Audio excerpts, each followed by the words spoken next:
Okay, excited to be back in front of our fans Sunday. AFC opponent, good team, so going to be a great challenge for this football team. We're excited for it. Take any questions you guys got. How did you see Joel respond out there to the foot, especially with the cooler temperatures today? Yeah, I thought he looked better. He's obviously like a lot of guys at this point in November football. You're not feeling perfect, but he's feeling better, I think. With Denzel, does he still need one more hurdle to cross in the protocol? That's right. Tomorrow would be the day. Correct. What was it like, though, to see him back out there today and making good progress? Yeah, great to see Denzel out there. He's been engaged in the meetings and the walkthroughs, those type of things, so he's doing a nice job staying on top of everything. Kevin, has Jeremiah been around the building this week? Yes, he has. Doing- He's doing better. Obviously, he continues to talk to the doctors and work through the rehab and all those type of things, but he's doing better. I thought I saw Nick Chubb yesterday leading the stretching. Like, without Deshaun, have you named him? I did. I made him a season-long captain with Deshaun not out there. Have you talked to Deshaun since the surgery? Like, where is he? How's he doing? Yes, he's rehabbing. You know, that's a tough surgery, but he's doing well. He's scooting around the building, so he's gonna, like he always does, he'll attack that thing, attack the rehab. You plan to stick with DeWand and left tackle today? I'm sorry. Go ahead, Daryl. You plan to stay with DeWand and left tackle Sunday? Well, we have options like we've talked about, so we'll see. I'm sorry, where's Deshaun right now? He's here. Oh, he is here. Mm-hmm. Kim, what have you seen from those Chargers tackles? I thought I saw a stat about, like, Alt hadn't let pressure in the last couple of weeks. They're very good. They're very talented. First-round picks for a reason. Size, length, play with great base, powerful. Very impressed with that group. Do you anticipate elevating Kadarius Toney for Sunday's game? We'll see. We have, again, all those roster decisions we'll make in the next few days.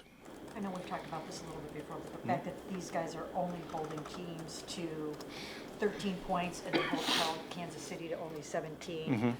How do you approach this game? And do you know you just have to be super aggressive and explosive and all that? Well, they're holding teams to 13 points for a reason. They're very, very sound. They're very, very physical. They play well situationally. They're good in the red zone. I think they have the fewest snaps in the red zone than anybody. So they're playing at a very, very high level. How do we see the linebackers respond this week, especially with all the injuries that group has faced? It's a very tight-knit group, and they're sticking together, obviously, with a couple guys not available, but they push each other, they support each other, so it's a group that wants the best from that whole room. And we have some older guys in there and some younger guys in there, and they are pushing each other. Did Clay Hudson get hurt in practice today? Yesterday, yeah. Jordan Hicks at all possibility to play in this game throughout the week?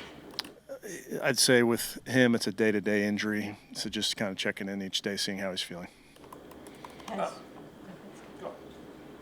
Deshaun articulated that he's going to battle back and fight back from this injury and try to come back strong? Of course. I mean, if you know him, you know he's come back from injury before.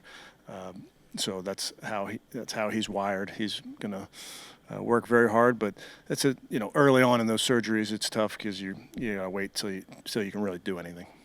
I know linebackers are important every week, but the fact that the Chargers go with a fullback and run it a bunch, like, does that put more stress on the guys, especially missing two of you guys?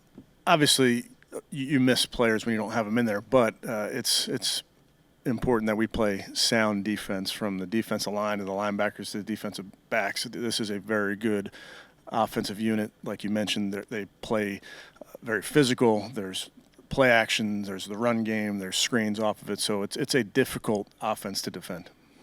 Kevin, people have been talking all week about, obviously, the intangibles you have with the Jim Harbaugh coach team. Just how do you see that physicality on the film so far from them? Yeah, they do a nice job. I mean, I think from their offense, defense, and special teams, they're well coached.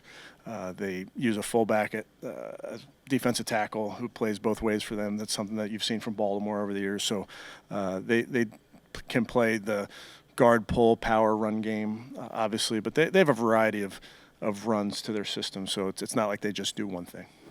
You have a full complement of running backs available to you this week. How do you feel about how you're going to approach that? I feel good about that group, Mary Kay. It's good to get Jerome back out there. Obviously, he gives us another dimension to that running back group, but I feel good about those guys. I wanted to talk a little bit about the conversation you guys had before when he was starting and missed a couple weeks, and just how maybe that kind of benefited him. Just how do you think those 2 weeks off sort of allowed him to, especially with the knee injury he had coming into the season, sort of get himself right?